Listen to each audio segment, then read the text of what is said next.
Հայաստանի վարչապետ Նիկոլ Փաշինյանն այցելել է Ֆրանսիա, մասնակցելու Փարիզի խաղաղության 8-րդ ֆորումին, որի շրջանակում հանդիպել է Մոլդովայի նախագահ Մայա Սանդուի հետ։ Վարչապետը շնորհավորել է նախագահին խորհրդարանական ընտրություններում արձանագրված հաղթանակի կապակցությամբ եւ ընդգծել ժողովրդավարության ամրապնդման կարեւորությունը։ Նախագահ Սանդուն իր հերթին բարձր է գնահատել Հայաստանի կառավարության հետևողական քայլերը տարածաշրջանում խաղաղության հաստատման ուղղությամբ։ Կողմերը քննարկել են երկկողմ հարաբերությունների զարգացման հեռանկարները եւ վերահաստատել փոխադարձ աջակցության պատրաստակամությունը միջազգային հարթակներում։ Վարչապետը Փարիզում մասնակցել է նաև բարձր մակարդակի միջազգային կոնֆերանսին, նվիրված տեղեկատվական ամբողջականության եւ անկախ լրատվության հարցերին։ Ելույթում նա նշել է, որ տեղեկատվական մանիպուլյացիան եւ ապատեղեկատվությունը դարձել են գլոբալ սպառնալիք ժողովրդավարությանը եւ այս պայքարում կրթությունն ու մեդիագրագիտությունը պետք է լինեն առաջնային։ Ժողովրդավարությունը չի կարող գոյություն ունենալ առանց ազատ մամուլի։ Հայաստանում մենք հետևողականորեն ստեղծում ենք միջավայր, որտեղ լրագրողները կարող են գործել առանց ճնշման, բայց անկախությունը պետք է պաշտպանել ոչ միայն կառավարությունից,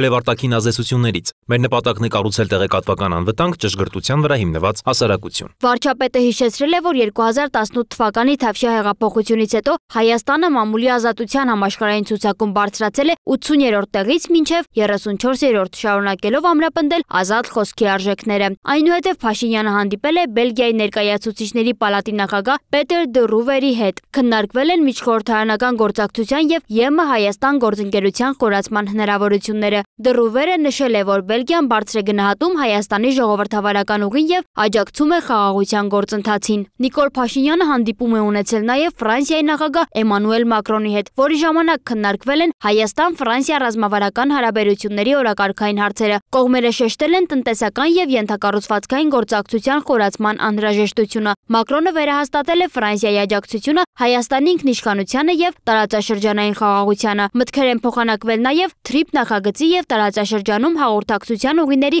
ապաշրջափակման ուղղությամբ իրականացվող քայլերի շուրջ։ Այդ համատեքստում վարչապետն անդրադարձել է իրականացվող աշխատանքների ընթացքին։ Նիկոլ Փաշինյանը եւ Էմանուել Մակրոնը քննարկել են նաև Հայաստան-Եվրոպական միություն գործակցության հետագա զարգացման առնչվող հարցեր։ Վարչապետ Նիկոլ Փաշինյանը մասնակցել է նաև առաջնորդության խաչմերուկներում խորագրով քննարկմանը։ Նա հայտարարել է, որ Հայաստանի եւ Ադրբեջանի միջև արդեն ձևավորվել է խաղաղություն Վաշինգտոնում ձեռք բերված պայմանավորվածությունների հիման վրա, ինչը պատմական հնարավորություն է տարածաշրջանի համար։ Այսօր կարող եմ վստահ ասել, մենք ունենք խաղաղություն Ադրբեջանի հետ, դա պատմական շրջադարձ է ոչ միայն մեր երկկողմ հարաբերությունների, այլև ամբողջ Հարավային Կովկասի համար։ Վաշինգտոնյան հռչակագրով մենք համաձայնության ենք եկել բացել տարածաշրջանային հաղորդակցուղիները, հարգելով տարածքային ամբողջականությունն ու ինքնիշխանությունը։ Սա նորեջ է խաղաղ եւ բարգավաճ տարածաշրջանի ստեղծման ճանապարհին։ Նա հավելել է, որ TRIP տարածաշրջանային նախագիծը կարող է դառնալ տնտեսական առաջընթացի եւ միջազգային տրանսպորտային կապերի նոր հանգույց, իսկ առաջիկա խորհրդարանական ընտրությունները